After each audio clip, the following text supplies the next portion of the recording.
రేణిగుంట కంచెలే బస్సులు ఉంటాయి మరి అక్కడికి? రైల్వే కూరా? రైల్వే కోడూరు బస్సు ఉంటుందా? అక్కడి పోవాలి ఇక.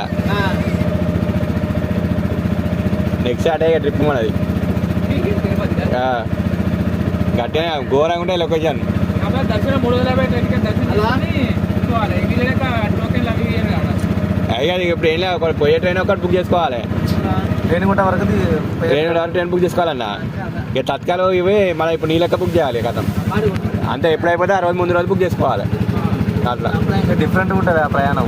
పోడే ఏనుగులు వస్తాయి అట. అడుగు ఏనుగులు ఎట్లుంటాయి అంటే ఏనుగులు కనబడే ప్లేస్ వీళ్ళకి చిరుతలు కనబడితే కథమే.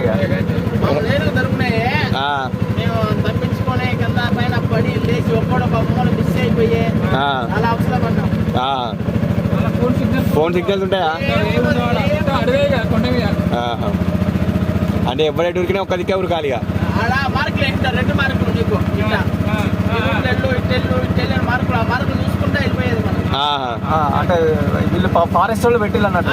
మార్క్ వేస్తాడు, ఇటు వెళ్ళాలి ఇటు వెళ్ళాలి ఇటు వెళ్ళాలి అంటే వాడు మార్క్ వేస్తున్నాడు. ఆ మార్క్ చూసుకుంటా మనం వెళ్ళిపోదాం. పోయేంత దూరం వాడు కాసిరాయితో రాయేస్తాడు మార్కు, చెట్టు కూడా వేస్తాడు మార్కు. ఆ మార్క్ చూసుకుంటా వెళ్ళిపోవాలి మనం. ఎప్పటికీ రెగ్యులర్ గా పోతారా అన్న? ఎండాకాలం పోతారు. ఎండాకాలం పోతారా? ఎండాకాలం అంటే ఎప్పుడన్నా చూసుకోవాలి. 2 రోజులు ఎక్కువ అయినా రావాలి.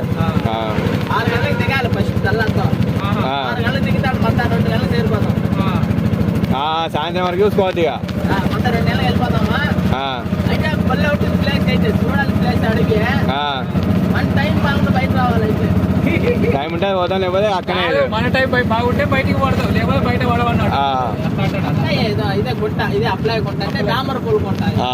దీనివల్ల అప్లై గుంట. ఈ పూలంతా కాళాశ్రీకి అమ్మ శివుడి గుడికి వెళ్తుంది.